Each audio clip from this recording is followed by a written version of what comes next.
Hello, and welcome in to Tater Talks, the podcast where Tater talks content creation, sports, pop culture, gaming, current events, and whatever the hell we want. I'm your host, Devin, but most of you know me as TaterBoy09. For those of you who don't know this side of me, I'm a variety content creator who streams 4 days a week right here on Twitch and posts videos to YouTube, including this podcast and highlight videos. My guest tonight is my brother from the same mother, a god at Smash Bros, and an even more retro gamer than me. Please welcome in Kneezdude, aka Ian. Sir, how you doing today? Doing good. Thank you for having me. You're welcome. You're welcome. Pretty sick intro, huh?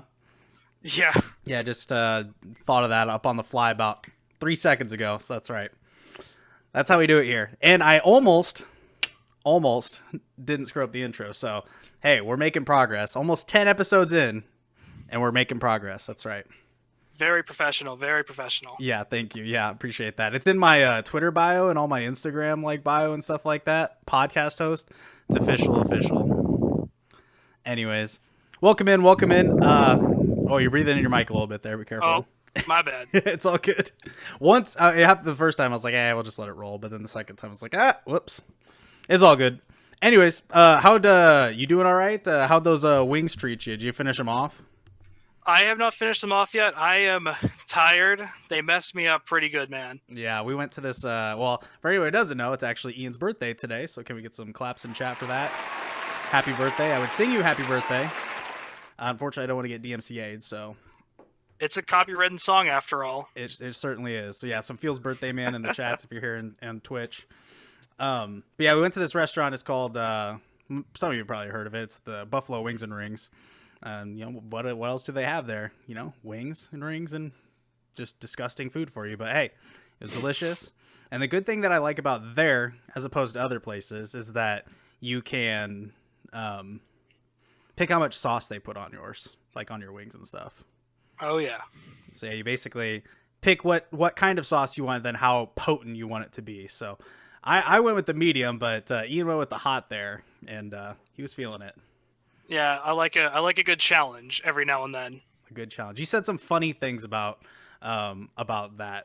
So you don't also use ranch either, or ranch or any kind of blue cheese or anything like that. Yeah, I don't know. I've just never messed with it for some reason or another. I just like eating them raw. It's probably a bad idea, but hey, it works for me. I don't know, man. That's just what you like what you like. That's all that matters, right? Yeah, man. That's all that matters. That's right.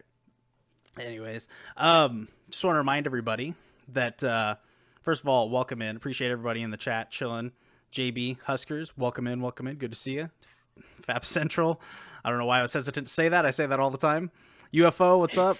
Afro, welcome in. Zayner's mom, hello. Zayner's mom is our mom, so that's shout out.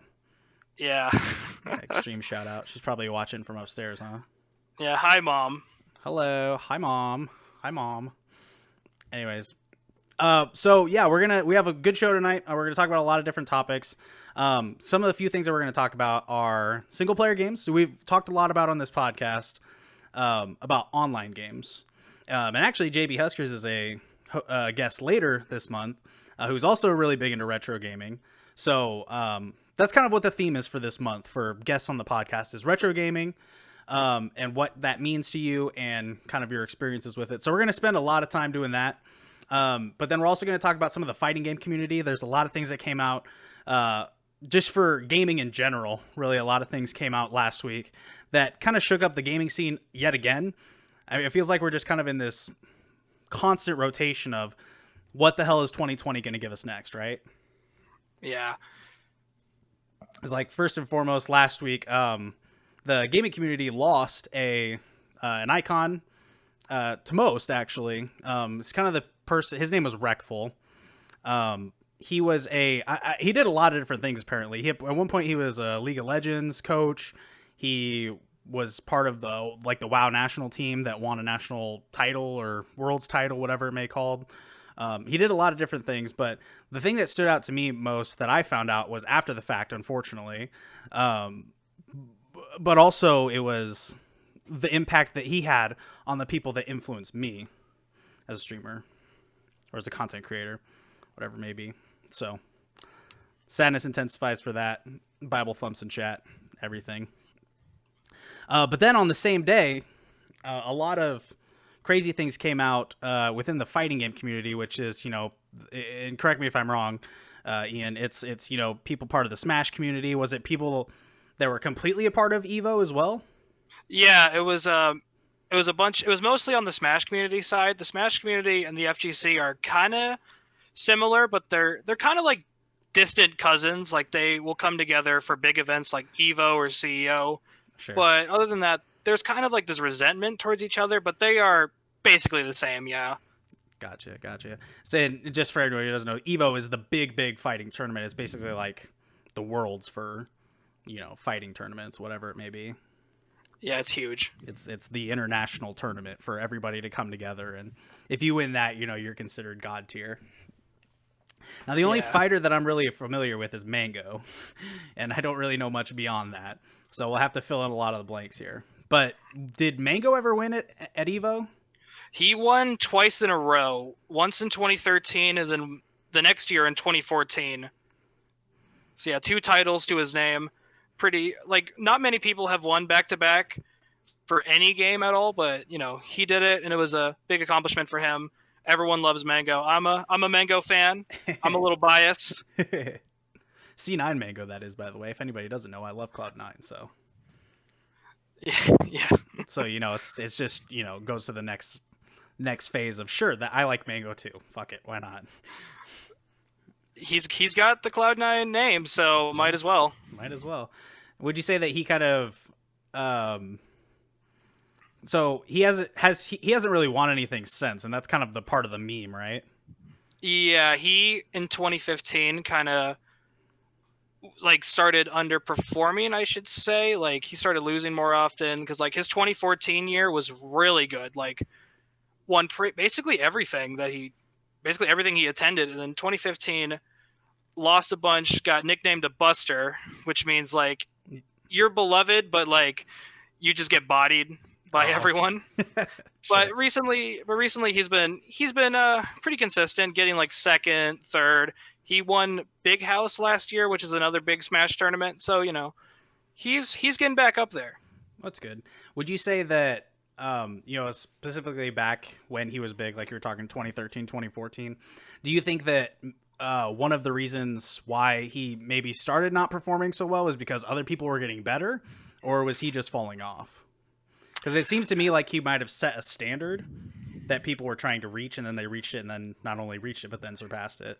Yeah, that could be because he was like, he is called the GOAT of Smash Melee, and he is just, even though he isn't really the greatest anymore, he's still called the GOAT, and I feel like he may have had like really high standards. So going into 2015, because that year his biggest rival Armada from Sweden, he started winning again, and then Leffen, who's another player from Sweden, he's the God Slayer. He started getting on the come up, and then Mango. I don't really know what happened to Mango that year. It was a really weird. The God Slayer, huh?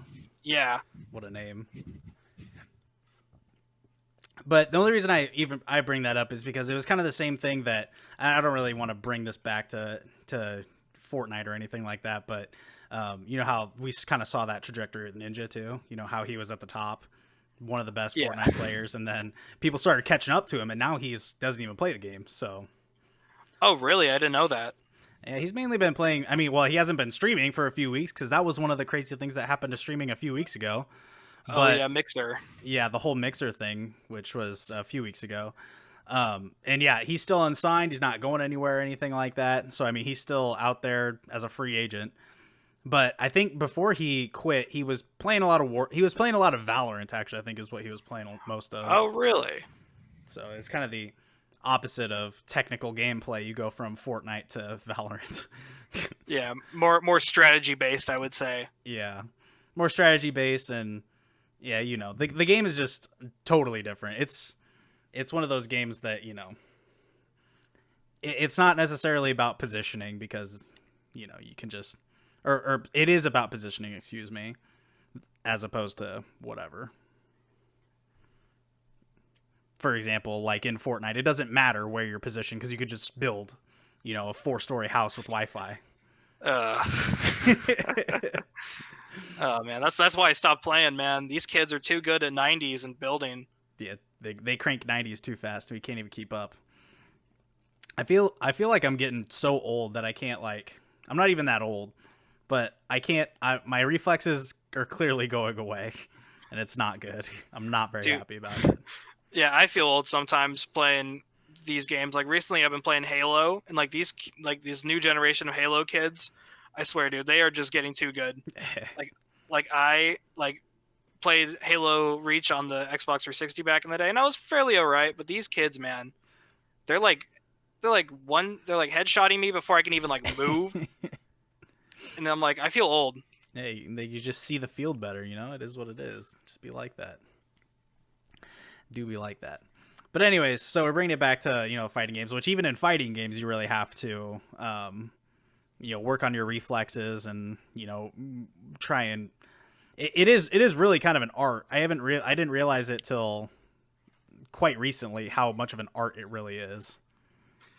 Yeah, it's kind of like chess in a way where it's like you have certain options on the board and like depending on like how much meter you have, your positioning, how many like frames a move does. It's kind of like chess but with like like big muscle dudes and like yeah, it's kind of just like a more just like a I don't know how to describe it. It's kind of just like chess is how you can see it.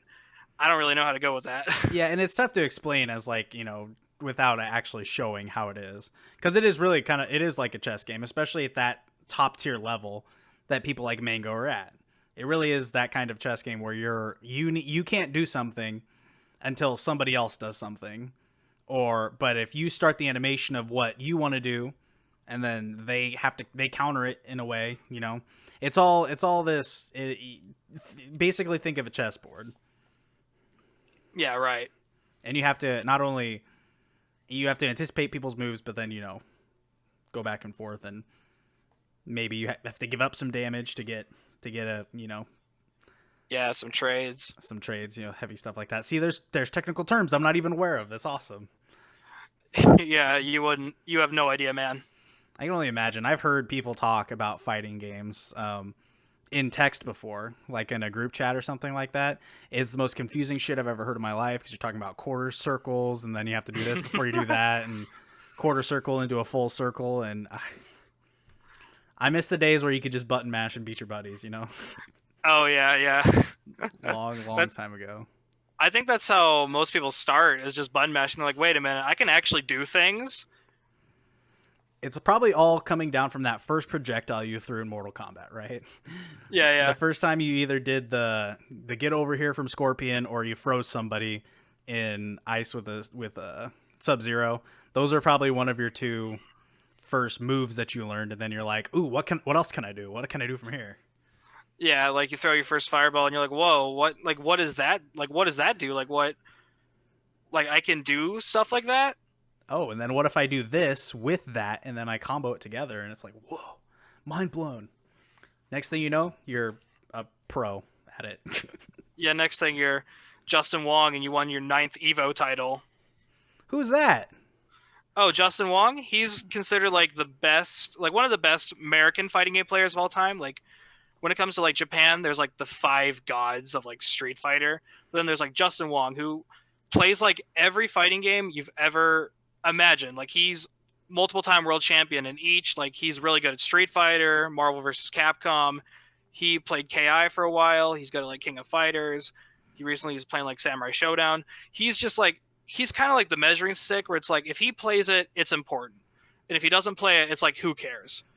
And if you beat Justin in anything, it's like a big deal.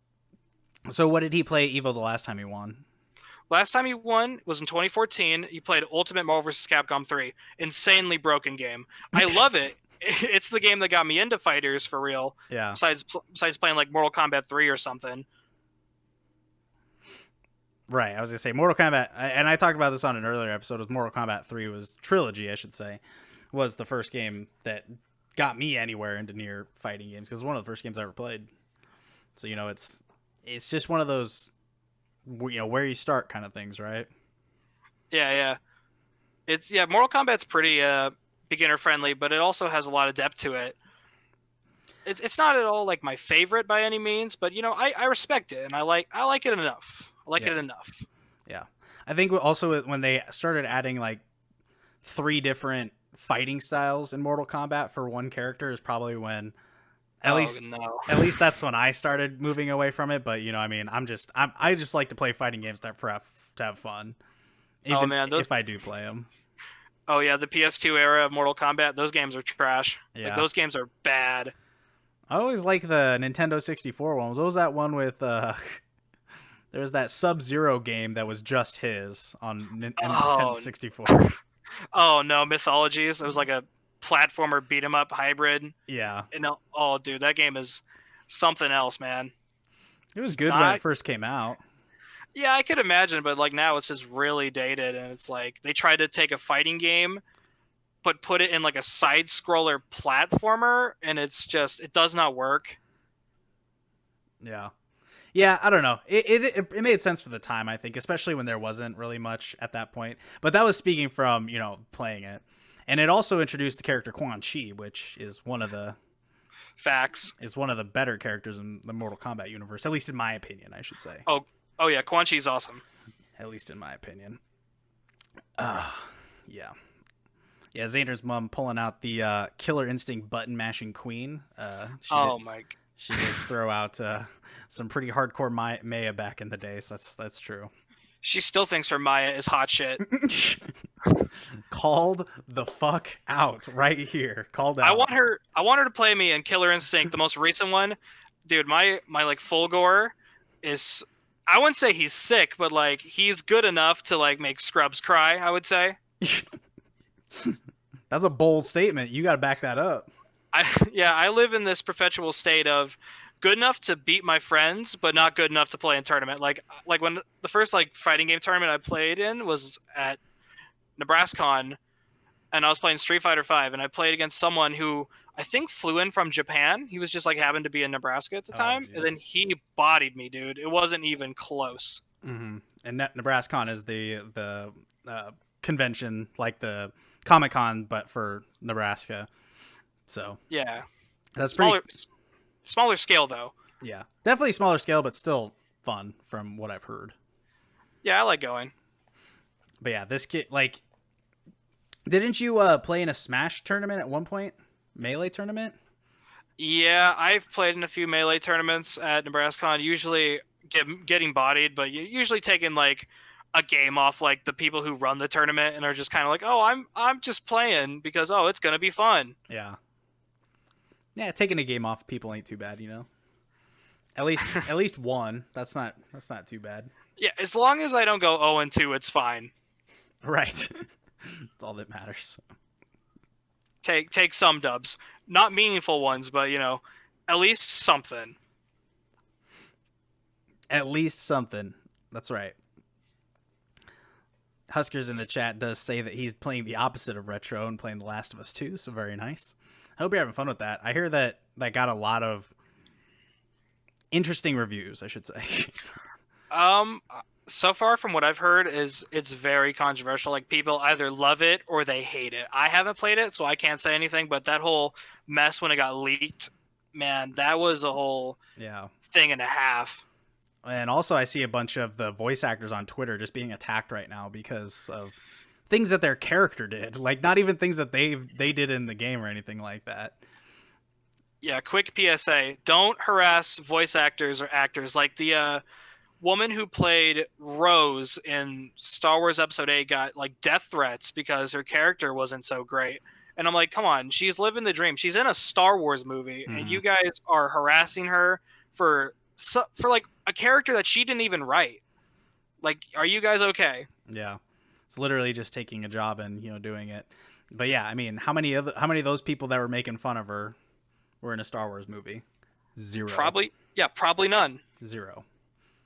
And I'll admit that her character was not a very good character in the Star Wars universe, but there haven't been a lot of good characters after 7. But I definitely wouldn't bully someone into what she was like hiding in her house or something for like 6 months.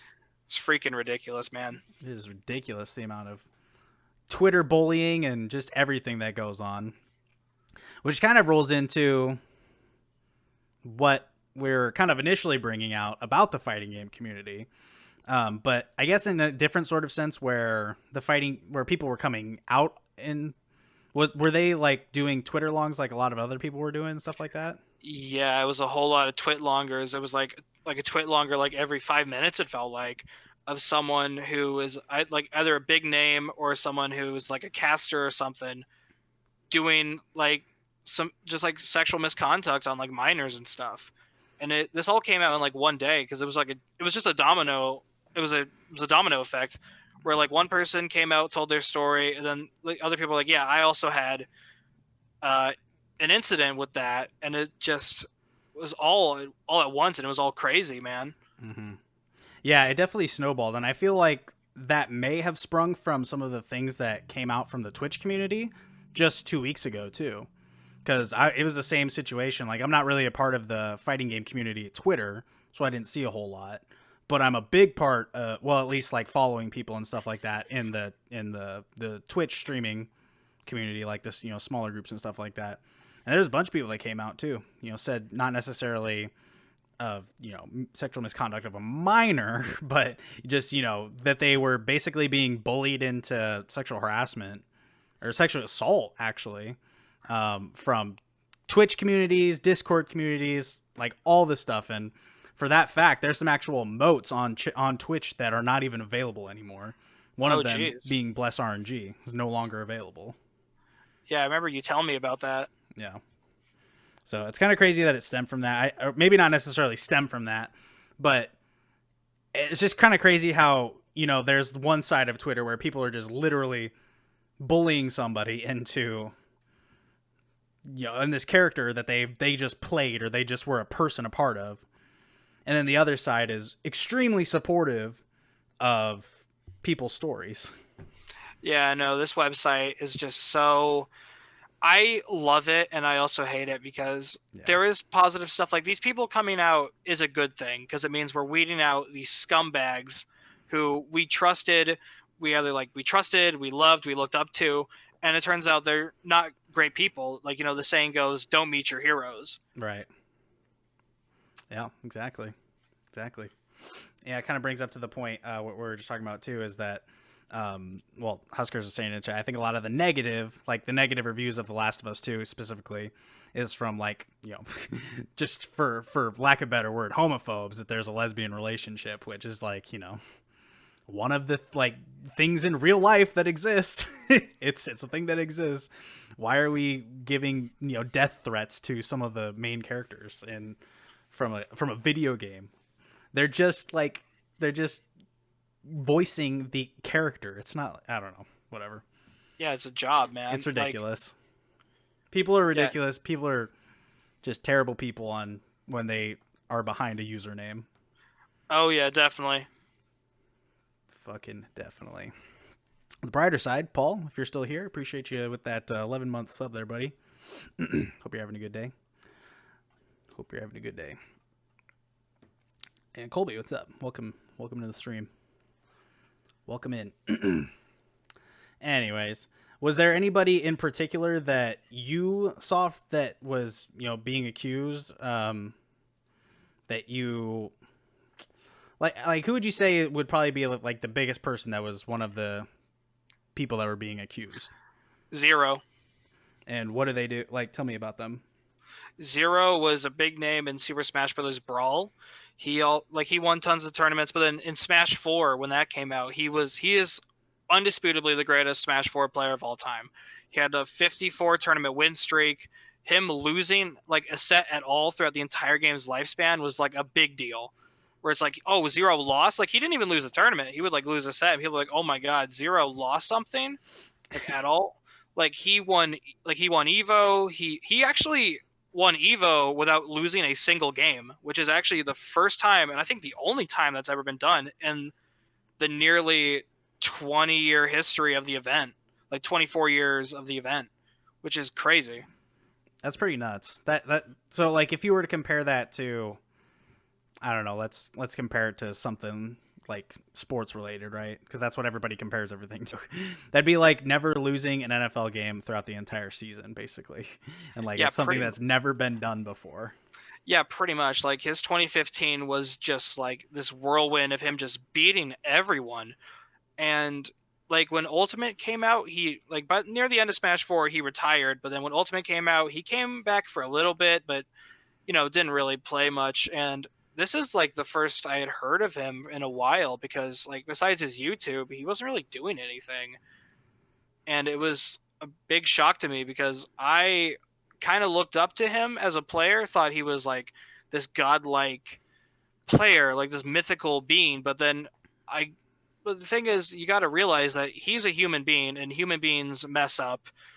And obviously what he did, I'm not entirely sure what he did because I didn't really read into it, but what he did, like being just involved with this just is not a good thing. And you have to remember that these are people at the end of the day, like no matter how much you look up to them. Yeah, and I'm sure that nobody truly knows what happened except for the whatever happened in the room behind closed doors, which is a little Yeah. grim, but I mean it's true. It probably is true. But I mean it's also the same thing with people talking about, and it's kind of going back to the Twitch talk, Twitch situation. Is that Alinity is getting a lot of positivity right now. Say what? Yeah, she's getting a lot of positivity right now. Basically, she had a stream where it was after Rackful passed away, where she was talking about how her depression was kicking in when people were just basically just nonstop mocking her. For anybody who doesn't know, Alinity is a streamer. She still is a streamer on Twitch. She is the person who threw her cat. And then she also fed her cat vodka on stream, live on stream. Not banned on Twitch, by the way. But she is getting a lot of positivity right now because people are backing her, and she was, talking about on one of her streams how depressed she was and all this other stuff that was going on. And now people are backing her. People are backing her, saying she's just a, just kind of like what you were saying though. She's a person. Maybe at the end of the day she fucked up, but we're supporting her now. When is enough enough? Basically. Alinity, I've mentioned this in person that Alinity, I don't care for her as a person because she's admitted to stuff that's just kind of messed up, like how she married someone to like get into Canada because I think she lived in Colombia. I did not know Which that. I'm pretty sure, I don't know if that's illegal or not, but it's kind of shady that she like just married someone just to get to Canada. And the whole cat thing, as a fellow, as a cat lover, that is heartbreaking to see that she got pretty much no repercussions for it. And it was just kind of infuriating to me. Yeah, I think she she could got get away banned for with a few much. days and that was it. Yeah, then didn't she get banned for like a wardrobe malfunction of some kind? That might have been the other thing, which I don't know if you can blame that, but I know that there's definitely, I would not be surprised if she did have a wardrobe malfunction as well. Yeah. But I don't know for sure. I would say that I probably know about as much as a lot of other people know about her, where it's just the face value of what, the two main things are, the animal abuse. It was just straight up animal abuse. Yeah, unwarranted. Just chucking an animal over her head. Like it got like to such a public backlash that even like PETA got involved in this. PETA got even involved. That's right. Yeah. Yeah, and I don't know much about the whole tax guidelines thing about marrying somebody to be like a citizen as a part of their country and stuff like that, but I know it does happen. But I think more times than not, it would probably happen without there actually being a connection, or maybe like someone's using somebody. I didn't know if that was the case with them, but Yeah, I'm not entirely sure, but I'm not sure if that's a legal thing in Canada because I think she lives in Canada if I'm not mistaken. She might. I know that she. Well, actually, I don't know. I don't know any of that. I'll straight up admit I don't know. I don't know because I don't know a whole lot about her, but I know just what I know, and that's the bits and pieces that we've learned as everything unfolds. Second PSA: do not throw cats. Yeah. We're all we're gonna. Are you guys writing these down? Come on, Twitch chat and podcast listeners, write this shit down. It's important. This is now an after school special. Yeah. Winners don't do drugs. Yes. Third PSA. Winners don't do drugs. Yeah, I did. Huskers as well said in the chat. It's curious that the startup streaming services are following the heavy hitters like Doctor Disrespect. I almost said Dr. Lupo. Whoops. And Ninja. I did see that Spotify Gaming has a Twitter account and was following like 15 people. And of the 15 people they were following, it was like Dr. Lupo. It was Dr. Lupo, Dr. Disrespect, Ninja, Ewok, who's a Fortnite streamer, and somebody else that was pretty big. But yeah, it is rather curious that they're following them. How peculiar. How peculiar. There's like 3 new streaming platforms that are coming out that people are aware of that are coming out. One of them they think is Spotify Gaming. There's this one called Brime. Brime. Brime. It's pretty crazy. And I actually can't think of the other one right now. The other one was not as pronounced as the other two were. Obviously, everybody knows who Spotify is, right? Yeah. Or at least has some sort of idea. Spotify's huge, man. I personally don't use it because I use Amazon Music, which I don't know if that's a good thing or not, but hey, it's just what I happen to use, man. It's just what happens. That's what I use too. And the only reason that I would say the only negative thing about Amazon Music is that it doesn't have podcasts on it like it does Spotify does. Quick plug here. This podcast is available on all the podcast platforms: iTunes, Spotify, Google, Stitcher, and more for completely free. You don't even have to pay a dime to listen to this. If you'd like a one-stop shop link, you can type !podcast in the Twitch chat if you're over here, or go to tatertalks.buzzsprout.com, and that'll have all your favorite links to download the podcast in one spot, literally everywhere. I encourage you to go to that link if you haven't already, because it has everything there. It has my Twitch, my Facebook group that I have, which is just @Tater Talks podcast. YouTube, Twitter, Instagram, it's all there. Everything, any link that you could possibly get to this podcast or to me on is there. It's a really cool link. And once again, shout out Buzzsprout for being a great podcast host website. That was a segue and a half, man. That was amazing. It sure was. Where can people find you on Twitter and all that good stuff? I'm just on Twitter. I occasionally just tweet because I get emotional about things, I guess. So I'm just like, oh, this sucks, whatever. I don't go into like politics or anything. I'm just like, oh, this game sucks or whatever. And I mostly just retweet things like, @Kneezdude at Twitter, @Kneezdude at Instagram, just occasionally just like shit post or whatever. Classic. If you like cats and heavy metal, I guess that's a place for you, I guess. That's a great selling point right there. Do you like cats and metal? I'm in. I'm fucking in. So let's get on to the next part here. Bring it up a little bit, right? Let's bring it up. We just kind of had a little bit of a downer conversation about some of the bad things that have been going on, right? So let's bring it back to the positivity, and let's talk about some single player games. Like I said at the top of the show, we've talked a lot about online games here on this podcast. We've talked in excess about Warzone, Fortnite. I stream Warzone. I stream Apex. All these online games that you can play, Valorant, stuff like that. We haven't really talked about some of the single player games, including some of the retro single player games that we really love. So first and foremost, I'll ask you, I don't know if it's different or not than what mine is. What would you say is your favorite single player series?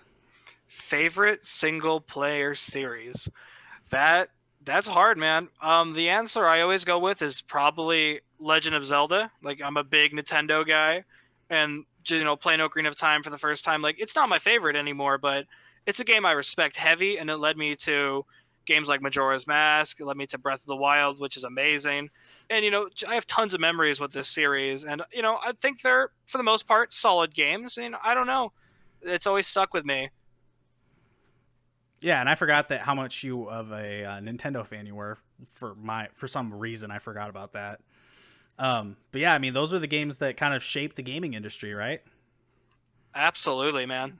Yeah, it's pretty crazy. I would obviously say my favorite gaming series is of all time is obviously Resident Evil, which is not a Nintendo platform, but still brought forth the whole survival horror genre, and bringing it up to the next level and escalating it further and further until it was ruined, and then they brought it back. What would you say ruined survival horror? Well, I wouldn't say what ruined it, but what I would say that didn't make it any better was, quite frankly, Resident Evil 4. What it comes I, down to, yeah, I can see that. because what happened with Resident Evil 4 is they took away a lot of the scary parts of it and made it more of an action game, which is fine. And Resident Evil 4 to this day stands up as one of the best games of all time, truly. But where it went from there is what kind of ruined it. Resident Evil 5, action, action, action. Resident Evil 6, disaster. Oh my god. So, but the thing is, you don't see it a lot with Nintendo games. Yeah. Nintendo games will just build off of the same things that they've been doing and Yeah, just for the reinvent it a little bit, but they'll make it better. yeah, for the most part, like Breath of the Wild was like a big like change because it brought it back to like what worked in the past, but also was like, hey, this is kind of like an Elder Scrolls game now, where you got this Right. massive world, and then like the Mario series, dude, that changes at like the flip of a hat now. No pun intended. Uh, we got a comedian here. Yeah, I prefer sitting too much. Otherwise, I'd be a stand-up comedian. Oh my god. Yeah, I got you a rim shot there too. Don't worry. Yep. um, but yeah, and, to be fair though, Mario may change up their games, but their style is still. So like the style of the game changes, but the same objective still kind of resembles the same, and that bodes true with Legend of Zelda as well. Oh yeah. With the funny thing is with like if you go back to like 8 years ago, like Nintendo released like a bunch of games that were like very similar. And people were like, okay, when are we gonna stop with Mario? Like Mario became like an Assassin's Creed at one point where it was like, this is too much. We need to stop. Yeah, yeah, I know it got pretty crazy. But the thing we were looking at on stream the other day, last Sunday, we were talking about some of the games that were rated 10 out of 10 on IGN. And sure, it's IGN, but some of the games that were on, there was like 3 Mario games that were on there. And it was the new ones that came out, like Odyssey and Super Mario Sunshine. It's like these games that are somewhat, like I said, they're a different style, but they're the same sort of objective. Oh yeah, Odyssey. It's like Odyssey and Sunshine. It's like collect the shiny objects. Where it's like Right. Sunshine, Exactly. it's shine sprites. Odyssey, it's moons. Like those collectathon games are very popular. Like Odyssey went back to that after like not doing it for a while, and I love Odyssey to death. Like I think it's one of the best games I've played of last decade. To be Yeah. honest, Yeah, that's fair. Is that one on Switch or is that one on Wii? that one is on Switch. That one's on Switch. Okay, so that is the next gen. Got it. That is that one. Viking says in chat, can't tell us your brother at all. Yeah, 20 years old. Pog. Yep. I don't know. I don't feel 20, but we'll see. Yeah. Oh, I also feel that, with the last few months, times completely changed, Yeah, with the whole COVID like when thing. before I like went back to work and all, like my sense of time was so messed up that I would like wake up at like I don't know like noon and I'm like what time is it? Is it like 8 a.m. or something? The What next thing, day is and then I it? and then I blink. It's like 3 months later. Yeah. Yeah, it's pretty crazy. It's pretty crazy how time works. You know, it's kind of like a think of it sort of as like a wheel, right? As soon as that wheel starts kicking in pretty fast, just start to get a little older. But Yeah. I digress. I digress. Back to video game talk, so I don't have to feel like I'm an old man constantly talking about how old I am and my reflexes are slow and all that terrible shit. What would you say? So somebody said at one point on a different podcast, and it was actually James Willems from Funhouse. And if you've ever played Breath of the Wild, we'll go back to Nintendo games here. So if you've ever played Breath of the Wild, that map is huge. Like you're actually in a map that's twice as big as like the GTA 5 map. It's huge. Oh yeah. The game took like 5 years to develop, and it really feels like it. I'm glad that I'm glad that developers are taking time to do stuff like that. Take the time to develop a game that takes that long. Like for example, the new God of War game that came out 2 years ago was in production for over 5 years. Oh really? Yeah, and that one's crazy because you can like even step in snow and it stays. It's little things like that I look at when I'm looking at a video game. Like, does my footprint stay in the snow? I like those. How far we've come since like Silent Hill 1, where it's like the snow barely like stays on the ground once it falls, it just disappears. Yeah. Well, but even games like Metal Gear did in the first Metal Gear when you're like right outside the very first part of the game, doesn't you make footsteps, right? Yeah, yeah, you actually do. But it's not like the crazy like a million like little pixels all at Yeah. once. Yeah. It's just like a black like foot mark Yeah, basically yeah. that goes away pretty quick. Yeah, that's funny. It's just crazy how far, games have come and stuff like that. What was I gonna say? I was gonna say about Breath of the Wild. James Williams from Funhouse, shout out Willems, excuse me, mentioned that when you first play Ocarina of Time, you go out once you get out of the forest for the very first time. You look at this huge open area. At that time, was a very very big area, and you have to run quite a distance to get to the castle or get to the village to the right, or get to the valley or Lon Lon Ranch, whatever it may be. But it's really not that big in the grand scheme of things because you can just run there or eventually get Epona and run, go pretty far. What he said was something along the lines of, I think the openness that they were going for in Ocarina of Time is how they actually did it in Breath of the Wild, because Breath of the Wild is a huge map. Yeah, definitely, man. Like when I played Ocarina of Time for the first time, I was like, dude, this map is crazy. It doesn't get any better than this. And then like fast forward 2017, and I'm like, I play Breath of the Wild the first time, I'm like lost in it, and I'm Yeah. like, oh my god. Do you get fast travel in Breath of the Wild? I completely forgot. You do. Whenever you like do a shrine or like a tower, you do get fast travel, which yeah, you do have a lot of ways to travel, because if you had to do it all on foot, game would be borderline unplayable. Yeah, because there was a point where, and I streamed the game for a little bit, and I got to the point where I was just running from somewhere to somewhere, and it felt like I was just running in a straight line for just hours. It felt so long. I didn't even know what to do. And that's when I knew. I was like, this map really is enormous.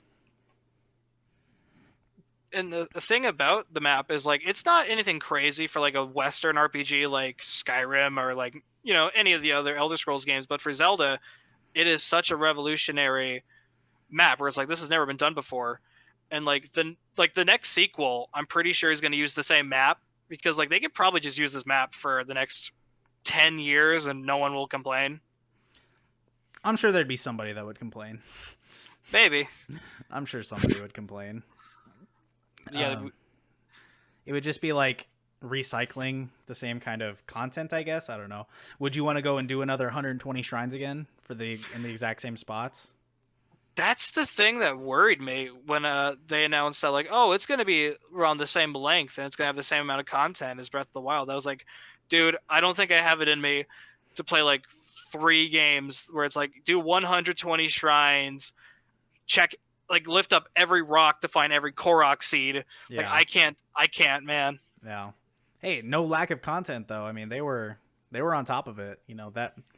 That game astonished me. I haven't picked it back up yet, just because I don't want to say that I don't have the time for 100 hours of content. It's just that I don't want to start diving into that, because once you start diving into something like that, then you're going to start getting consumed by it. Then you'll be like, oh, I don't want to play anything else. I don't want to do anything else. Just want to play this. Oh yeah, that was definitely the case when I played it. Which just occurs, yeah. Did you played the Final Fantasy VII remake, which we just finished on stream the other day, by the way. Did you like it? Yes, and a little bit of no. What didn't you like about it? Let's start there. There's this thing in modern games that I really hate, and not to sound like a video game boomer, because my friends already call me this every day. They're like, you play nothing but Doom. You're a freaking video game boomer, bro. I'm like, yeah, you know what? I like what I like. Okay. Retro. So yeah, it's this thing where you walk and then characters talk. Like there's a lot of that in FF7 remake, and I don't really care for that. And I wish the game was more open. And I know like Final Fantasy games aren't really known for being super duper open, but like once you beat, so like where the FF7 remake ends, that section in the original is where it starts to open up, right? And you know, and I hope the next episode is more like that, where it's more like, oh, here's some stuff you can explore and do. Because, it was pretty linear, but other than that, I enjoyed how the game looked. The game is beautiful. Yeah. I enjoyed the writing. I enjoyed the characters, obviously. The battle system is great. The battle system is awesome. The voice acting, pretty good. I Yeah, liked it at least. Yeah, it was pretty solid. But yeah, I mean, it was a great game, and I do think that in the original game, which I haven't finished, so I won't say too much, but where the end of the first game started is about where I stopped playing on the remake or the original, for the first time. So, and that is when it starts to open up a lot, and it's really, that's when you start to get into that open field of, hey, go do what you want to do. We're gonna tell you the idea of where to go, but hey, just go wherever. So it could be very possible that next episode is going to be part of the whole, we're not really going to tell you what to do, because, I mean, the part one, the first part that's out, it was pretty linear, which I liked, but, there were still some side quests and stuff that you could do, but it was ultimately pretty linear.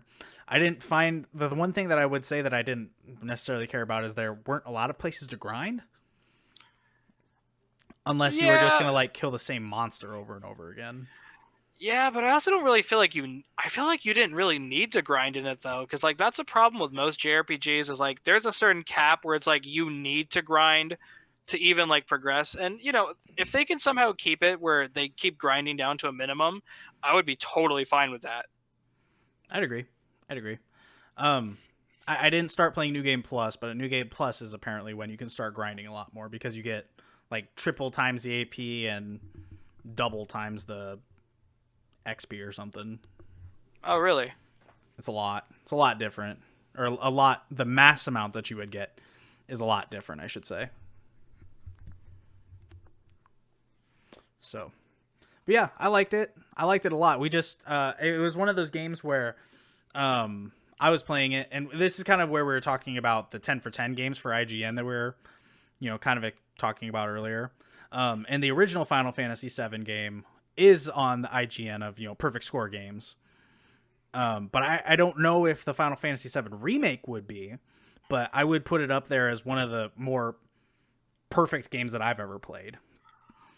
But one of the things that we were talking about is, you play a game, and there was, let me just take a step back. There was a bunch of games within that IGN top 10, top 100, or, games that were perfect scores. Every single one of those games is probably a perfect score for a different reason. So it kind of flaws the rankings, in my opinion. Yeah, and Final Fantasy VII is this game that a lot of people love, and before I kind of, for lack of a better term, shit on it, I I like it. I do like it, but I feel like it's that game that came out right time, like right place, right time, where it was like, it's this game with cool anime boys with big swords, and like, oh, I get to play as this cool blonde dude who's got like two girls fighting over him. Dude, sweet. It's like, and also like Toonami was big at the time, so like people were like, dude, this looks like Dragon Ball. Right. Yeah, it was very very anime and appealed to the Western culture for sure. Yeah, and it's not my favorite, but I could, if it's your favorite, that's totally fine. And we all like our own things, but it's kind of like with Ocarina of Time with me, where it's like I love Ocarina of Time, but I don't think it's the best though. Like it's good, like revolutionary, like downright revolutionary, but it's never gonna be like, oh, this is like the be all end all, Right.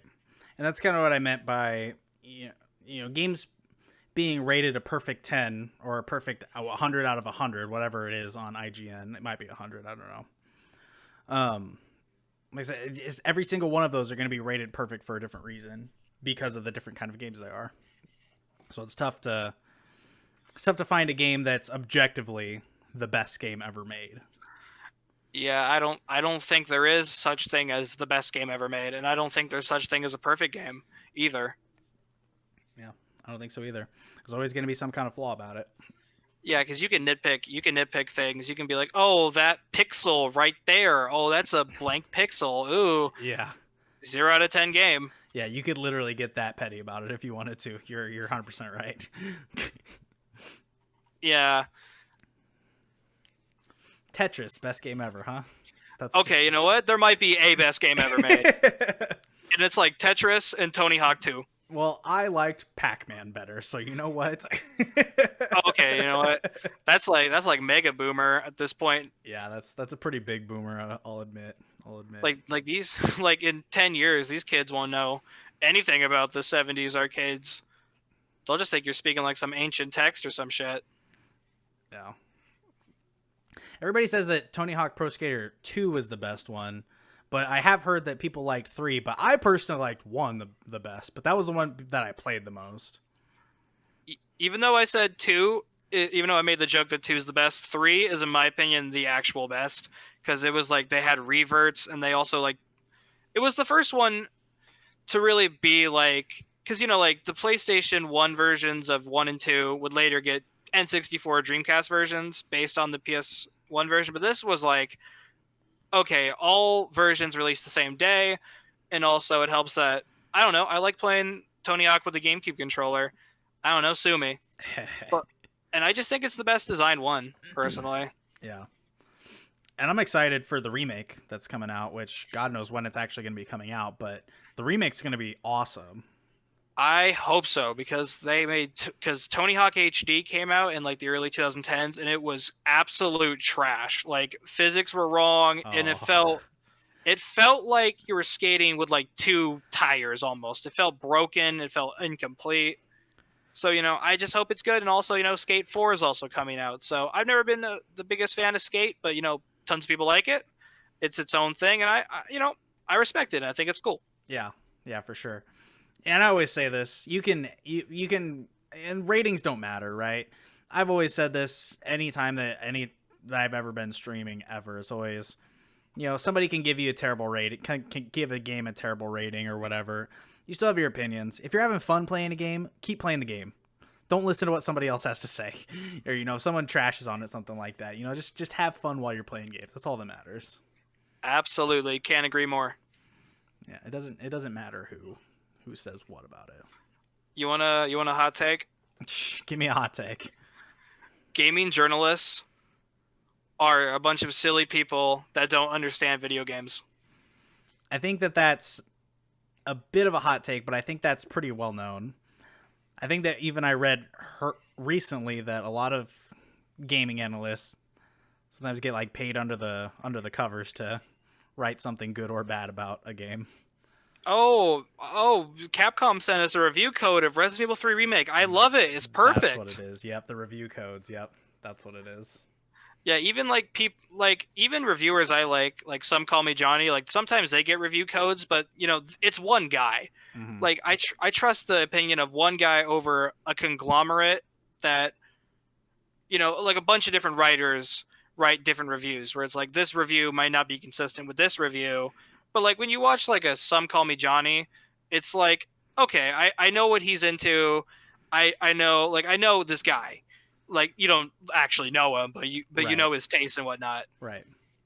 And he's like an independent contractor, basically. He's going to give you his honest opinions. He's not going to, he's trying to just be like everybody else on YouTube or on, he streams on Twitch too, where he's just, he's trying to create content as Yeah, opposed to exactly. video game journalists like IGN could be, they got a deadline to meet and they have to give so many of this rating or they have to give so many of that rating. So Yeah, it depends. IGN will not give you anything under a 7 unless you really, really fuck up. Is that right? That is the absolute truth, man. Because they are like, please give us more review codes, give us more free stuff, please. Yeah. Which is like we were talking about, the perfect game before, and we were kind of talking, we were kind of basically shitting on it for lack of a better word, per what you said.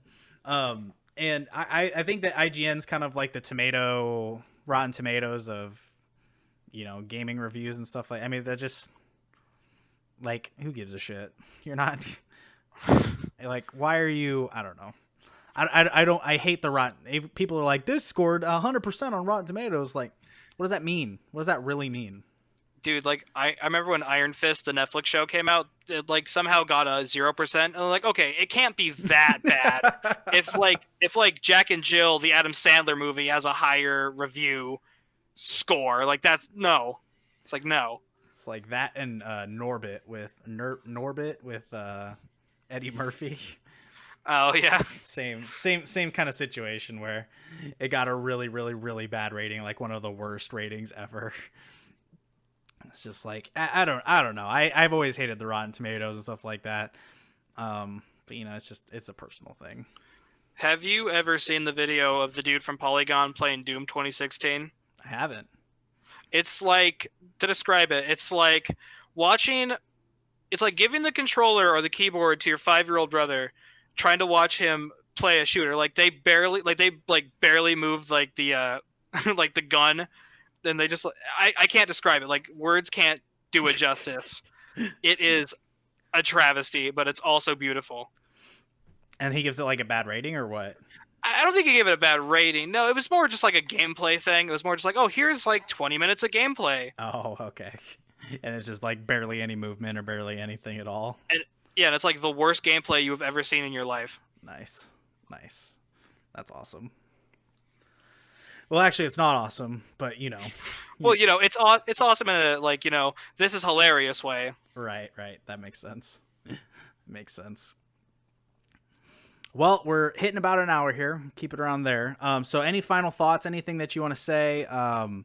Video game related? Anything at all? Play whatever you want. I have trash tastes. I will admit that I got trash tastes. Play if I say something that's bad, it doesn't mean it's bad. I'm not the authority. No one's the authority on anything. Play what you want. Have fun. Offline, online, whatever it is you play. Just have fun and just enjoy. That's what it's all about at the end of the day. That's right. Take time to play games by yourself as well. That's one of my opinions, at least, because sometimes you just got to sit there and play a game by yourself. Yeah, absolutely. Sometimes it's just better to do that. Better to do that. Well, anyways, good discussion here. Good talk. Once again, thank you for being on the show. I appreciate you. Happy birthday once again. Feels birthday man in chat. Woo! Yeah, exciting. Almost next year is 21, so we'll get some White Claws into you next year, and we'll do it again. I'll become a claw man. Yeah, there you go. Hey, there's no wrong way to drink the claws because technically There's no loss. I've been making fun of it, but I can't say I've never had claw. I can't say. Well, that's good because you're not old enough yet. So Yeah. poggers. If you're under the age of 21, don't drink, kids. Do not drink. PSA number 5. Write all these down. Every single one of them. Don't quote me, but if you do, be responsible. Yeah. But don't. Don't be responsible, but don't. Right. Okay. Getting all this written down real fast. All right, man. Well, seriously, once again, thank you for being on the show. I appreciate you. If you want to chill in here and Zencaster for a minute while I finish everything up, that'd be awesome. We'll get some talks in after that. But all right, sweet. Thank you for being on the show. Appreciate you. Thank you for having me. Yeah, for sure. All right, I'll just mute you there real quick. Everybody, thank you for also being a part of the podcast tonight. Appreciate you. Everybody in chat, chilling, hanging out, having a good conversation. You can follow me at TaterBoy09 on Twitter, Instagram. If you do exclamation YT in the chat here, you can find my YouTube channel where these go up on. Also, you can follow the podcast on Facebook at Tater Talks, the podcast. So make sure you hit it up all there and all that good stuff. But this is going to be closing out another great episode. This is episode 9 we're going to be closing out on tonight here.